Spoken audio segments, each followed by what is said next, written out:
Hoy tengo conmigo a alguien muy especial, alguien que no siempre se ve en el escenario principal, pero que sin duda es parte esencial de cada recuerdo que queda en nuestras memorias. Desde el año 2022 se convirtió en nuestro fotógrafo y videógrafo estrella en T-Events y a través de su lente ha logrado capturar lágrimas, sonrisas, abrazos y esos pequeños detalles que hacen únicos nuestros eventos. Más allá de su talento técnico, lo que más admiro de él es la pasión con la que se conecta con las historias de nuestros clientes y cómo logra transmitirlas en cada foto y en cada video. Hoy vamos a conocer la persona detrás de la cámara, detrás del logo, detrás del lente y descubrir el ser humano que hace posible que muchos de nuestros recuerdos vivan para siempre. Bienvenido, Rolly.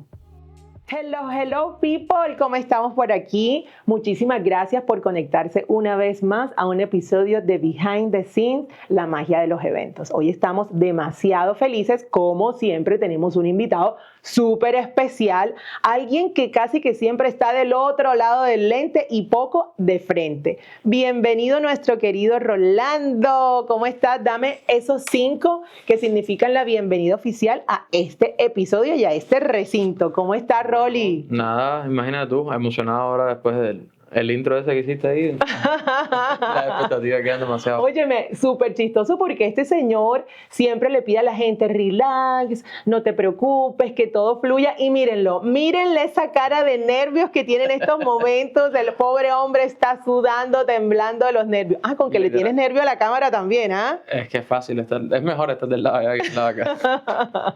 Rolly, gracias por aceptar nuestra invitación.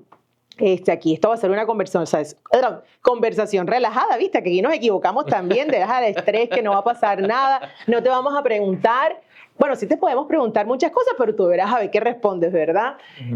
Nada, Rolly, este es un espacio donde queremos conocer más de ti, más de Rolando Benítez, que es la cara humana de León Films, y bueno, como lo dije inicialmente, haces parte prácticamente del Team T-Events, uno de nuestros patrocinadores especiales, T-Events, ya lo saben, hay una cuña publicitaria. Entonces queremos conocer de ti, de lo que te mueve como persona, de tus inicios, así que vamos a dar mambo de una vez y cuéntanos de dónde viene Rolando, quién es, o eres gringo, americano, ¿de dónde? Echa tu cuento a ver. Bueno, yo soy del Cerro, en La Habana. El Cerro es un municipio, ¿no? Generalmente, ¿sabes? Para la gente en Latinoamérica, cuando tú dices el Cerro, se ubica en un cerro, no. Pero el Cerro es el municipio en La Habana, que dicen que tiene la llave, porque tiene la llave del acueducto. Entonces es el municipio que tiene la culpa de que en Cuba y en La Habana no hay agua muchas veces. Oh my God. Pero bueno, sí, vengo del Cerro, un lugar de mucha música, mucha rumba tal cual, no rumba de fiesta, sino de la rumba cubana, guaguancó, un montón de la tradición afrocubana que todavía sigue, está ahí en el Cerro.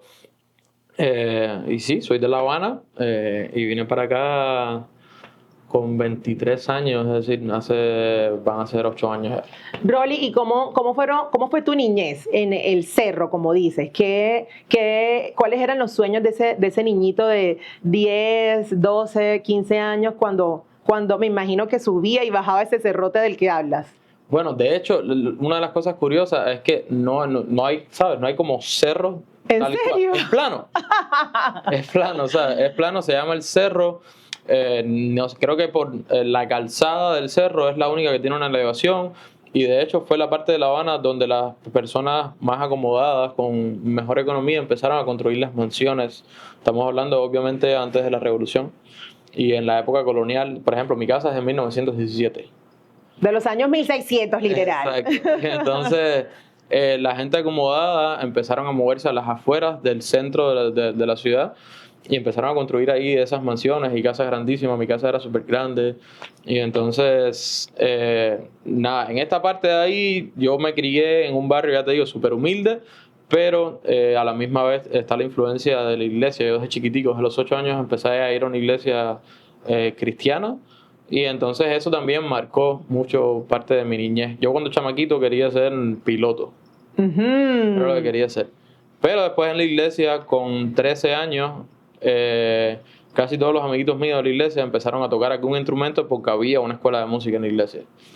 Ok, bueno, hay que hacer un paréntesis porque la introducción que hicimos para ti estaba muy enfocado en todo tu arte con el tema de la fotografía y videografía, pero es importante, mi gente, que sepan que nuestra conexión inicial con Rolando fue a través de su arte, por lo que vibra, bueno, por lo que también vibra, que es la música.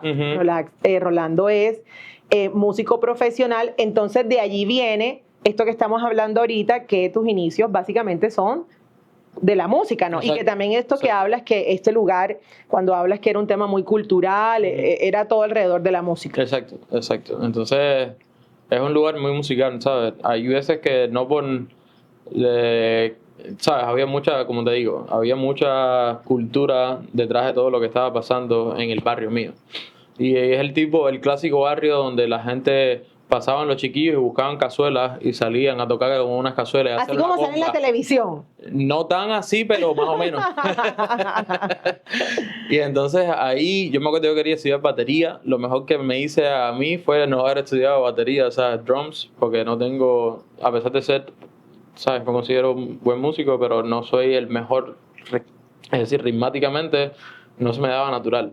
Entonces hubiera sido un desastre y lo único que había era un saxofón viejo. Y me dijeron, mira, toco el saxofón este. Yo me acuerdo que a mi papá le gustaba la canción Señora de las 4 décadas, había un solo de saxofón atrás. Y yo dije, ese instrumento suena bien. Y por ahí empecé con el saxofón viejo ese. Me dieron una clase y después me dejaron sin clase por un año. Dios y mío. yo solo aprendiendo, preguntándole a la gente. Siempre he sido súper curioso y súper obsesivo con las cosas cuando quiero aprender algo. De hecho, hasta el día mantengo esa curiosidad. Y entonces, nada, estuve básicamente un año entero hasta que conseguí un profesor que fue el que me super elevó. Y entonces sí, siempre quise ser músico, soy músico profesional. No, pero no, deja la mentira. Tú dijiste que querías ser piloto primero, pero te tocó ser... A los 13 años ya eso cambió y te digo que la obsesión fue tremenda.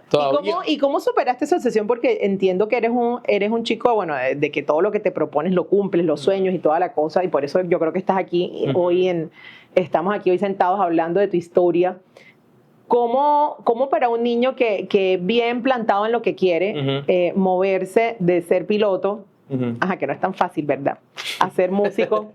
¿Cómo fue ese cambio? ¿Cómo se sintió ese niño cambiando de sueños? No sabría decirte, porque yo me acuerdo en ese, ¿sabes? Yo decía ser piloto, pero también me gustaba el deporte, ¿sabes? Era el clásico niño que recortaba el periódico y tenía fotos de los peloteros. Y yo con 8 años, cuando tenía 8 años, mi hermano se quiso casar, ¿sabes? Estábamos en la iglesia, él tenía 18 años, una locura.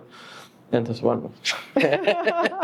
Pero bueno, chisme, eso es chisme, puro chisme. Mi hermano se quería casar, entonces necesitaba dinero para la boda. Claro. Y entonces yo tenía 9 años tenía yo, y empecé a ir con él al estadio de pelota de allá, y empecé a vender pan con hamburguesas y refrescos, que de hecho no era legal en Cuba. Pero igual íbamos ahí escondidos, y entonces imagínate, tú llegas con un niñito de 9 años y te dice, ¿quieres hamburguesa? Y tú se la vas a comprar, aunque sea, claro, más que por apoyar. Entonces ahí estaba yo con el tema del deporte, pero me gusta lo del... Y entonces cuando vino la música fue como de que esto yo lo voy a hacer como... Porque, y además para las muchachitas es chévere, que no sé qué más. Lo entonces, de la música. Sí, lo de la música. Okay. Óyeme, Rolly, y en ese momento o en ese lapso donde tú estabas en una revolución me imagino, de cruzar de niño a joven, a ver qué hacías, y obviamente en un país y en una dictadura como la que es de Cuba. Gracias por decir ¿Cuáles eso. fueron? Porque de pronto para nosotros desde afuera decimos, bueno, es que todo en Cuba es malo, pero ¿cuáles fueron tus obstáculos reales o cuáles fueron esos problemas que tú dijiste, pucha, no lo voy a lograr, pero al final lo lograste? Bueno, realmente obstáculos, es que en Cuba la música es una de las cosas que más serias se toma, ¿sabes? Una de las cosas que tiene el sistema de Cuba en cuanto a la educación musical es que los niños empiezan a estudiar la música como si fuera full time su carrera. Ellos empiezan y con 8 años, los niños que viven en provincia los llevan a una beca, y entonces ahí en la beca los dejan viviendo, imagínate, desde los 8 años. Claro, o sea, y es como un internado. Es como un internado, y entonces la música literal es tu full time. Los niños estudian un montón de horas diarias. Estudiaban. Ahora mismo el tema del social media, los teléfonos y tal, ha cambiado bastante. la conducta de los niños. Y obviamente hay muchas cosas en que entretenerse, pero yo estaba súper atrasado aún cuando empecé con 13 años, porque todo el mundo empezaba con 9 o con 11 años. Entonces yo te digo, empecé con 13, pero estuve un año sin dar clases. A los 14 fue que realmente empecé a recibir clases. Como formales de Exacto. música. Okay. Y entonces yo estaba por la calle, no tenía posibilidades de entrar a la escuela, a menos de que quisiera un pase de nivel en el cual yo en un año básicamente tenía que vencer a los que llevaban 5 años estudiando. Dios mío. Y entonces yo estudiaba 10 horas todos los días, ¿sabes? Literal, no estoy exagerando ni nada. Yo me iba para ese lugar donde vendía hamburguesas, me ponía atrás del estadio a estudiar desde las 8 de la mañana hasta las 6 de la tarde. ¿A estudiar tu música? A tocar saxofón. Ok. ¿Sabes? Y bueno, yo de hecho después que se acabó, lo que aquí sería el middle school, me metí en una escuela de electrónica, porque era el sueño de mi hermano hacer electrónica, él no pudo hacerlo, y estuve ahí 4 meses y pedí una licencia y dije, yo voy a estudiar música, esto es lo que voy a hacer. Y cuando me presenté... ¿Tu hermano es músico? No. Mi hermano no. De hecho, para mi hermano, cuando yo dejé la escuela de electrónica, pedí una licencia, yo tuve que ir al psicólogo y decirle, mira, yo no estoy loco, yo quiero ser músico de verdad y necesito que me dejes salir de la escuela por 6 meses para presentarme al examen. Me dejan hacer eso en contra de, por supuesto, imagínate que tu papá, mi papá, yo con 15 años, decirle, no, 16 años, bueno, voy a salir de la escuela porque quiero estudiar música y es para entrar en otra escuela que las posibilidades que tengo de entrar son casi nulas, ¿me entiendes? Claro. Pero me voy a presentar a este concurso nacional, si quedo entre las 3 primeras plazas, entonces puedo entrar a la escuela. Óyeme, Rolly, un montón de cosas, ¿verdad? Que, que uno en su niñez y en en esa etapa de altos y bajos, de que uno estudia, de que no, de que sí. Y bueno, como decía ahorita también, súper complicado en un país donde no es tan fácil las cosas. No. Es admirable. Cuéntanos, Rolly, ¿en qué momento decidiste salir de tu país, venirte? Muchos de los que han pasado por por este recinto, como digo yo, o por este espacio en nuestro podcast, tenemos historias de salir de nuestros países, o sea, casi que todos somos migrantes. Cuéntanos cómo fue, o sea, en qué momento dijiste, sabes que aquí no va a funcionar y me voy. Bueno, yo, sabes, ya después de haberme graduado y todo eso, yo le huí al servicio militar, literal. Y entonces una de las cosas que me ayudó fue que me fui a otra provincia a vivir. Y entonces no me dieron una cosa que necesitas para poder salir del país, necesitas la baja del servicio militar. Yo no pasé ese servicio militar, ni siquiera la previa. Entonces estaba estudiando, que ahí fue donde empieza lo de la fotografía y incorporarse con la música. Estaba estudiando composición para ir a la universidad ya después que me gradué de la escuela. ¿En tu país? En mi país, Okay. En Cuba. Estaba estudiando para escribir música para cine. Y ahí es donde empieza con el profesor Piñeira en Cuba, empiezo a escribir, ¿sabes? Como él nos empezaba a explicar como, mira, si está en un plano cerrado, si está en un plano abierto, cosas básicas acerca del cine, ¿sabes? Y uno va desarrollando como ese gusto y entonces empiezo a escribir, voy a presentarme al examen y me dicen, mira, no puedes porque no tienes baja del servicio no tienes la baja del servicio militar, tienes que pasar 2 años de servicio militar para entonces entrar a la universidad. En esa misma fecha me llega un viaje, mi primer viaje hacia acá, hacia los Estados Unidos, tocando con una compañía de flamenco. Y entonces yo le dije, ok, vengo para acá. Y para venir, que necesitaba esa baja del servicio militar, cuando fui a la unidad militar le dije, mira, necesito que me des la baja para irme de viaje. La misma gente que me había dicho de que no para la universidad, me dijeron sí para el viaje. Entonces es como, esto es una señal divina. Sí, hay que hacer caso. Y vine para acá. ¿En qué año fue? Eso fue en el 2017. Ok. Y sí. Entonces, nada, vine para acá, fue la primera gira, primer viaje y me quedé. Y te quedaste, ¿ah? Tal cual. Óyeme, Rolly, qué chévere. Y entonces, bueno, arrancaste aquí dando mambo con tu música de una vez. Dices que con la escuela de flamenco. Bueno, con la escuela de flamenco yo vine es decir, vine con la compañía, hicimos el recital y después yo bajé para acá, para Houston, unas amistades me acogieron acá en su casa y yo estuve como por 1 año y medio trabajando en lo que te puedas imaginar, desde pulir pisos, carpintería, limpiando oficinas, limpiando ventanas, hacer lo que le toca a todo el mundo aquí, ¿sabes? Si yo te digo que llegué y me puse a trabajar en la música, estaría mintiendo, ¿sabes? Y entonces, después de eso, me fui para Miami. Estuve 6 meses en Miami, no me gustó y regresé para acá y entonces acá cuando volví a regresar para Miami, es decir, regresar de Miami, perdón, conseguí un trabajo en una tienda de música. Entonces en eso era lo más parecido. Exacto. Y entonces estaba relacionado, tenía descuentos Claro. para ir para la tienda y estaba en un ambiente chévere. Casi todos los que trabajamos en la tienda éramos músicos. Y ahí empecé a conectarme y empecé a salir todas las noches, literal, a donde hubiera música en vivo. Aquí en Houston, a diferencia de lo que mucha gente piensa, todas las noches hay música en vivo. Todas las noches. ¿De lunes a lunes? De lunes a lunes.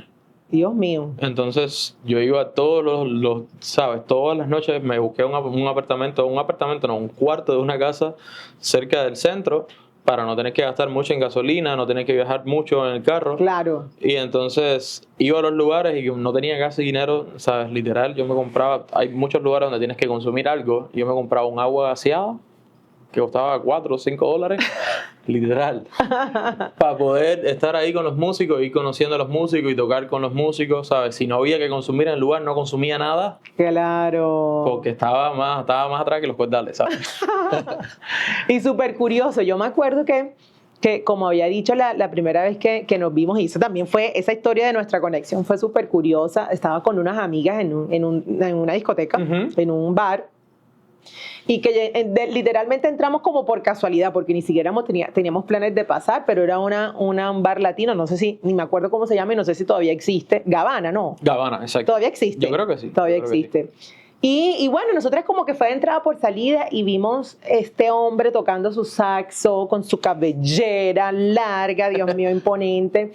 Y para esa fecha nosotros teníamos cerca de Latina Power Conference. Exacto. Era como 2 meses antes de Latina Power Conference y casualmente estaba con Claudia y se nos prendió la chispa y si metemos algo así como de en el break, como un saxo, algo chévere, y bueno, mujeres, este señor con su melena llama mucho la atención. Entonces yo dije, espérate que le voy a quitar la tarjeta. Y así fue, ¿no? Exacto. De Como hecho, conectando. fue antes, ¿te acuerdas? Hicimos la boda aquí cerca de la Centerra. Sí, Que inicialmente. conocí a Elo. Claro, ajá, además. Y yo creo que bueno, nuestros inicios literalmente fue a través de la música. Después de Latina Power seguimos con las bodas, los solos en las bodas.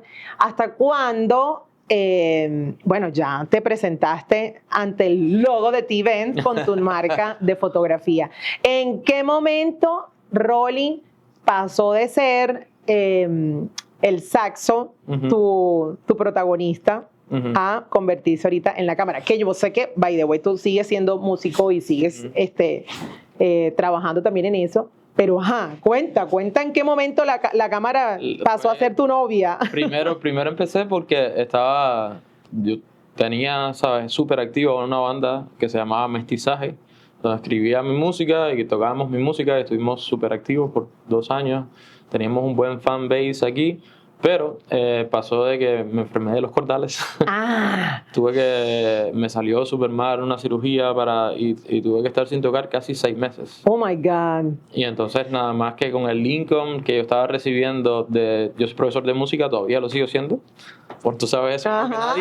Yo te consumo. Bueno, para mí no, para alguien de mi familia. Exacto. Y entonces, pues bueno, nada, con el salario mío de la escuela no era suficiente y empecé a crearme un portfolio, ¿sabes? Bueno, voy a empezar, si ya llevo tiempo haciendo esto para mi banda, ¿sabes? Tomando fotos y para amistades y tal, voy a tratar de empujar un poco la carrera. Y así fue que empecé. Y bueno. ¿Cuál fue la primera boda o el primer evento así formal que te contrataron y dijeron, este es Rolando al lente? Yo creo que fue, de hecho, a uno de los miembros de una de las bandas con la que todavía sigo tocando, al guitarrista. Él ya había visto muchas de las cosas que yo estaba haciendo y yo generalmente estaba haciendo videos musicales. Vengo de la música, claro. Era muy fácil caer en el circuito de los videos musicales. En esa industria, claro. Pero él había visto otras cosas como portraits que había hecho para parejas, cosas que había hecho para tener portfolio. Y él es el primero que me dice, brother, quisiera que filmaras mi boda y si puedes, yo quiero fotografía, si puedes filmar algo, chévere. Pero sobre todo que tomes la foto. Y yo hice la boda de él. Y fue la primera así, ¿sabes? Y a partir de eso ya dije, no, espérate, voy por aquí. Aparte de que me enamoré de la fotografía y empecé, como te dije que soy súper curioso, empecé a obsesionarme literal de que todo el día me pasaba consumiendo contenido acerca de fotografía, cámaras, etcétera, ¿sabes? Cómo hacer buenas fotos con una cámara que no fuera tan buena, etcétera, ¿sabes? Cosas así. El autoaprendizaje, ¿no? Sí, tal cual. ¿Y cómo ha evolucionado? Cuenta cómo ha evolucionado. Ya dijiste que ese fue tu inicio. Que en lo que va de corrido, de lo que es de León Films, ¿cómo sientes que ha sido esa evolución? ¿Sientes que ha valido la pena? ¿Hoy sientes que poniendo en proporciones qué es lo que más se te mueve, la música o la fotografía? Bueno, tiene épocas, ¿entiendes? Tiene épocas en las que no solamente el hecho de que se mueve más la música o se mueve más la fotografía. Porque al final están los dos en el mismo segmento, ¿no? Exacto, Es eventos. arte, sí, y son eventos que los eventos tienen altos y bajos, ¿sabes? Durante el año. Pero también hay momentos en los que, por ejemplo, la fotografía, la música a mí me ha ayudado en el hecho de la interacción que tiene la fotografía. Lo más fácil que tiene la fotografía es tomar bien la foto. Es decir, tener los parámetros bien en la cámara, exponer bien, eso es lo más fácil de la fotografía. Lo más difícil de la fotografía es interactuar con las personas, que las personas se adapten a tu presencia ahí sin tú arruinarles la boda. Es decir, tú tienes que ser un invitado más, pero con una cámara. Esa es mi filosofía, ¿no? A la hora de... Y entonces, adaptarme a eso, hay épocas en mi vida, por ejemplo, ahora mismo, después de un evento, ¿sabes?, que pasó en mi vida y todo eso, yo decidí como voy a tomarme unos breaks, un break de un par de meses, ¿sabes?, en la fotografía. ¿Por qué? Por la demanda de energía, acerca de que, ¿sabes?, tú tienes que estar ahí, tienes que hacer el día de las personas aún mejor. Y la memoria de esas personas, entonces tienes demasiada responsabilidad y tú no puedes estar jugando no solamente con el dinero de las personas, pero sino con las memorias de alguien, ¿sabes? Sobre todo por una boda, una cosa. Cuando tú no estás bien como emocionalmente, ¿sabes? Y eso es importante, fíjate, Rolly. Eso es súper importante en un rol como el del fotógrafo y videógrafo, ya hablando en temas más intensos en términos de las bodas. Es que es una responsabilidad súper inmensa porque tú tienes que conectar, o tu lente o tu cámara tiene que conectar con el feeling de la pareja, que la pareja fluya, para agarrar esas fotografías bonitas o esas tomas bonitas en el videógrafo, en el video, porque al final ese es el único servicio que 20 años después le va a hacer a ellos reconectar con lo que vivieron ese día. Ellos no van a recordar la decoración, ellos no se van a acordar de nada. Me acabo de pasar en Colombia y yo me casé hace apenas 5 o 6 años y yo no me acordaba cuáles eran los recordatorios que había entregado, una cosa de lo más linda. Y que después me puse a mirar y estaba en la fotografía, estaba en mi álbum de fotos, pero yo en mi cabeza no lo recordaba. Entonces, de verdad que es demasiado responsable eso que tú dices, que si tú como persona no estás bien, decir, ¿sabes qué? Yo voy a hacer este party, porque es que tú conectas con gente más que todo en las bodas, entonces va a ser demasiado complicado si tú, que llevas el mambo con tu cámara, no estás bien, hacer que los otros fluyan bien. Y que al final de la historia, los 20 años después, que van a tratar de recordar, no se logró captar lo que se quería. Exacto. O que tú simplemente estás demasiado, que eso es una cosa que le pasa mucho yo creo que al 80-90% de los fotógrafos al inicio, que es que tú estás enfocado en tener buenas fotos. Y entonces, por ejemplo, a mí lo que más me gusta es la fotografía documental dentro de la boda. Está bien la fotografía súper épica, me encanta, ¿sabes? Y posar a la pareja y todo eso, pero igual, si te pierdes un abrazo, si te pierdes un beso, como tú decías, una lágrima, si te estás perdiendo las cosas en las que tú no estás presente guiando las cosas, no tiene mucho sentido, aunque la foto esté elegante, aunque los colores estén bonitos, aunque todo esté crispy, no tiene sentido. Y para que la persona pueda fluir y pueda abrazarse, pueda besarse, pueda llorar, la persona se tiene que sentir cómoda. Súper cómoda, con claro. Alguien que está así literalmente, ¿sabes? Yo hay muchas veces que tengo la cámara aquí, ¿sabes? Y ni siquiera abro. Óyeme, Rolly, ¿cuál es tu fórmula secreta para esa conexión? Porque tú lo acabas de presenciar, ¿verdad? O sea, da nervios. Entonces, ¿cómo haces tú para que tus clientes, independientemente si son bodas o lo que sea, las cámaras intimidan? ¿Qué les dices tú? ¿Tienes un ritual, una frase? ¿O cuál es tu fórmula para que esta gente se les baje el nervio que tenías tú hoy? Bueno, todavía tengo las manos frías. Sí, hay varias cosas, ¿no? Por ejemplo, hay incluso hasta chistes que casi yo siempre hago. Por ejemplo, cuando yo veo que la pareja como que está fluyendo y tal, y trato de buscar algo que le dé risa, y hay muchas veces, por ejemplo, al novio cuando se está arreglando y todo eso, los hombres somos más penosos. A la mujer siempre está de que, mira, tómame esta foto, y el Instagram ha cambiado mucho eso. Pero el hombre no le gusta eso. O sea, a los hombres generalmente no nos gusta mucho las redes sociales, ni estar posando, ni nada. Uno se siente raro. Entonces al hombre, por ejemplo, yo siempre le digo de que, no, tú sabes que mi papá no sabía lo que era la felicidad hasta que se casó. Me dicen, sí. Y yo le sí, ya para entonces era muy tarde. Entonces, claro, esas son cositas que van, exacto. el hielo lo va ahí entonces, aguandito un poquito. Exacto. Y entonces casi siempre elogiar de manera natural y de manera sincera. Exacto. No, ¿sabes? No vas a elogiar una cosa que no se ve bien y tú vas a decir, oh, qué lindo está eso. Porque a lo mejor al novio tampoco le gusta, ¿me entiendes? Pero la mujer es la que quiere que eso pase. Entonces, claro, se va a notar que es mentira, pues. Exacto. Una cosa muy genuino el tema, ¿no? Exacto. Yo en ese momento yo trato de ser lo más yo posible. Yo creo que yo soy una persona, a mí se me da fácil hacer conexiones con la gente y yo creo que eso ha sido desarrollado a través de las clases con los niños de música, ¿sabes? Qué bueno. Que yo tengo que ser lo más flexible posible y encontrar la manera de conectar con el niño, ver cuáles son las cosas que me funcionan con ese niño y a la misma vez ha sido desarrollado a través de, como te dije, cuando estaba con la banda, había veces que habían como 60, 70 personas que habían ido a un lugar específicamente para vernos a nosotros.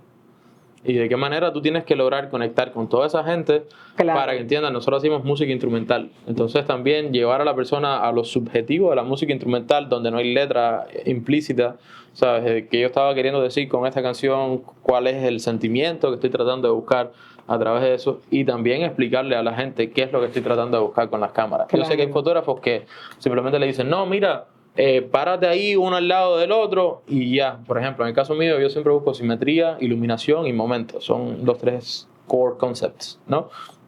Entonces yo estoy buscando... Y aquí es una cosa técnica. Yo nada más le digo que quiero que la foto quede así. Entonces yo les digo, mira, párense aquí porque aquí, si se dan cuenta, está la simetría de no sé qué cosa, del arco de no sé qué más, y la luz les está dando aquí, y mira para este lado porque la luz se te ve bonito, y cuando tomo la foto, no siempre la enseño, pero hay muchas veces de que cuando yo sé que es una buena foto, que es algo que yo tenía pensado y que ya yo fui al lugar y estudié la foto, yo les explico, y después que les explico, les enseño. Una vez que ellos ven que la foto es buena, ¿sabes? Claro. Tú también tienes que leer. Claro. Ellos empiezan a confiar más en ti. Okay. Entonces eso es una de las cosas. Yo enseño muy poquitas fotos durante el día de la boda, pero las que enseño son para simplemente eso, lograr de que la pareja vaya fluyendo el tema. Exacto, y vaya confiando en mí. Claro.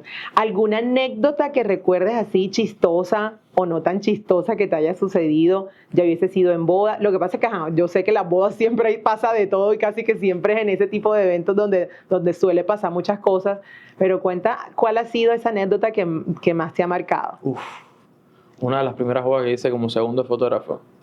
Porque, es decir, yo antes de eso sí estuve haciendo muchas bodas como segundo fotógrafo, segundo videógrafo, hasta que empecé yo con lo mío, ¿no? No fue que ahí yo me lancé al estrellato. Una de las primeras bodas que hice como segundo fotógrafo fue en un lugar horrible, ¿sabes? Horrible, había basura así, por un lado así. Entonces la planner estaba en Crocs. Oh my God, sí. Dios mío. Entonces, igualita a mí. La planner estaba en Crocs. Y entonces la novia iba a salir y el padre le dice, no, todavía no es hora. Y la novia, no, pero es que yo creo que ya el novio está ahí esperando por mí. Y el padre le dice, no, todavía no es hora, a mí me contrataron de tal hora a tal hora. Dios mío, ¿qué hago yo aquí? Y entonces me tuve que quedar tranquilo. Entonces cuando al final se forma ese momento tenso, cuando el tipo decide subir y la novia va entrando...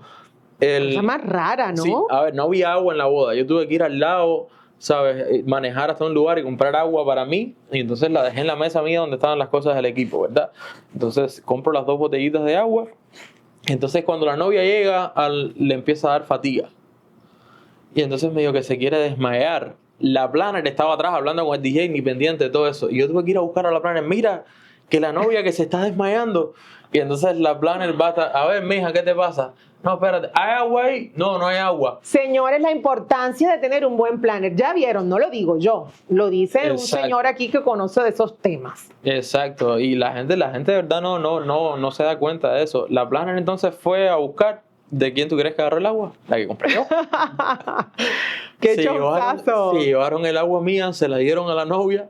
Y entonces ya después fue que más o menos ahí que se arregló las cosas, pero cuando fueron a las cosas familiares, parece que las familias no se llevaban. Y yo diciendo, no, la planner no estaba ayudando en nada, en absoluto. Y yo generalmente, por ejemplo, en las fotos familiares, yo dejo que la planner sea la que llama a las familias, porque la planner, y mucho más si es mujer, ¿sabes? Tiene mucho más sentido de uno como hombre, de quién va con quién.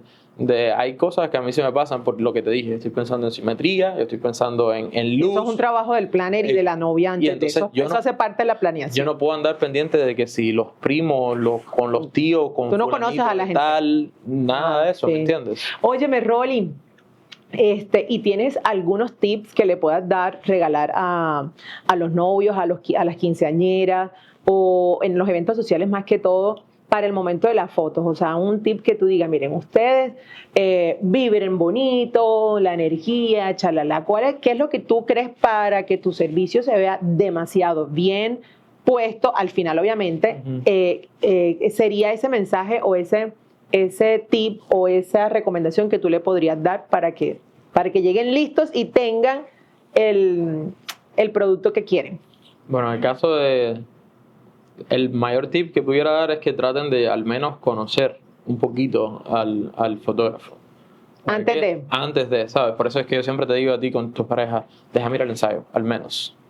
¿Sabes? Porque si tú llegas ahí, imagínate, es lo que te digo, ese momento awkward en el que tú estás llegando, la persona ni te conoce ni nada. Entonces, ¿cómo tú te vas a sentir cómodo con una gente que ni siquiera conoces y está yendo al día más importante de tu vida, donde estás ganando? Es la fiesta más cara de tu vida, literal. O sea, entonces el tip es: conozcan a su fotógrafo y videógrafo antes del evento. Antes del evento. Independientemente de cuán bueno sea o de lo que sea, conózcanlo. Importantísimo. Y también tengan una idea de qué es lo que hace ese fotógrafo, ¿me entiendes? En el caso de los novios, porque puede ser que estés contratando el fotógrafo equivocado para tu boda y realmente tú no vas a querer eso, ¿me entiendes? Porque aunque, por ejemplo, yo soy bastante flexible, yo te lo he explicado otras veces, hay parejas con las que nosotros hemos trabajado y que son cosas como hay que ser súper clásicos. Y hay otras cosas como por ejemplo la última boda que hicimos juntos, tú sabes que hice cosas súper clásicas, pero cosas también que a mí me gustan, donde yo más artística, quizás sacar a los novios un poco más del contexto y enfocarme más en ellos, ¿sabes? Entonces, si proponer, ¿no? Exacto, Okay. pero si tú buscas un fotógrafo que no es por aquí y no sabe hacer otra cosa. Claro, es que yo es como también, como yo siempre lo digo, Rolly, todos los clientes no son para uno, ni uno como proveedor es para todos los clientes. Exacto. Entonces, es importante eso que tú dices de tener esa previa, ya después que igual te contrataron para que haya ese feeling y fluya la cosa en el evento.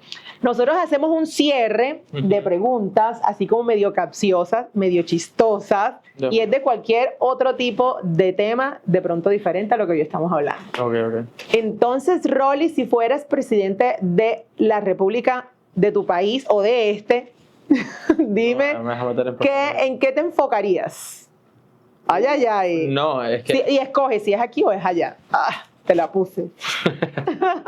Bueno, yo amo a este país más que a mi país y eso es símbolo de cuán malo es el comunismo.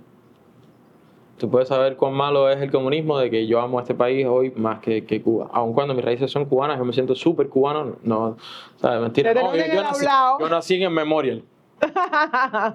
No, pero en Cuba hay que arreglar demasiadas cosas. En Cuba hay que arreglarlo todo. ¿Sabes? Si yo fuera a ser presidente de Cuba, tendría que arreglarlo todo. Y no sé, no me pongas en ese problema porque ya estuve 8 años sin ver a mi padre ya. Oh, Dios mío. Óyeme, Rolly, si pudieras fotografiar un lugar por el resto de tu vida, ¿cuál lugar sería y por qué? Me imagino que debería ser tu lugar favorito. Bueno, ¿lugar te refieres como a lugar específico, a ciudad o a...? Sí, lo que sea. Imagínate, yo qué sé, en la playa de Guaguancó, allá en la montaña o aquí en Galveston, o sea, un lugar. No sé, hay tantas cosas que me faltan por conocer de este país. De lo que has conocido, cuéntame qué es lo que más te gusta. No te voy a corchar, ¿no? Y no vas a dejar de responderme, así que suéltala. A mí me encantó Nueva York, ¿sabes? Yo llegué a Habana, Nueva York. Imagínate, para un muchachito del cerro en La Habana, ir para Nueva York directo, vuelo directo, eso es como... claro. Pero yo creo que me quedaría con La Habana. Yo creo que me quedaría si tuviera que fotografiar un lugar, lo que pasa es que ya yo no puedo vivir ahí, ¿sabes? Y si pudieras retroceder en el tiempo, en tu historia, ¿cuál sería ese espacio de tu vida que también quisieras videografiar? la época en la que estaba en el conservatorio de música, sin lugar a dudas. Ajá. Demasiadas buenas cosas, demasiados buenos momentos, demasiadas risas. La pasábamos muy bien. Teníamos un grupo que se llamaba Jazz Tú Sabes. Jazz Tú Sabes, oh my God, que no. Oye, está chévere, Jazz Tú Sabes. Ya sabes, para un negocito, un podcast, Sí, una cosa. no, ya tú sabes, mi hermano. Jazz Tú Eso Sabes. es una expresión demasiado cubana. Qué Se llama así, nota. Jazz Tú Sabes. Y demasiadas vivencias súper cómicas. Sí, esa época. Esa época. Rolly, 1.000.000 de No, gracias gracias a ti. por abrirnos tu corazón, por dejarnos conocer más de tu historia, de tu vida, de tu crecimiento como músico y como videógrafo y fotógrafo. Muchísimas gracias también por todo tu esfuerzo, tu apoyo en los eventos que hemos hecho juntos desde T-Events. Y nada, aquí No, siempre bienvenido. No, tú sabes que yo soy el que estoy agradecido y gracias por abrirme las puertas. Ok, aquí del y podcast. tú que me ves por allá, gracias nuevamente por acompañarnos. Nos vemos en otro episodio de Behind the Scenes. Y por favor, aquí en la cajita de abajo de YouTube, déjanos saber a qué otro artista quieres conocer o de qué otro tema quieres que hablemos. Nos vemos, bye bye. ¡Eso! ¿Viste? Yo soy Tatiana Ortiz y este es Behind the Scenes, el podcast.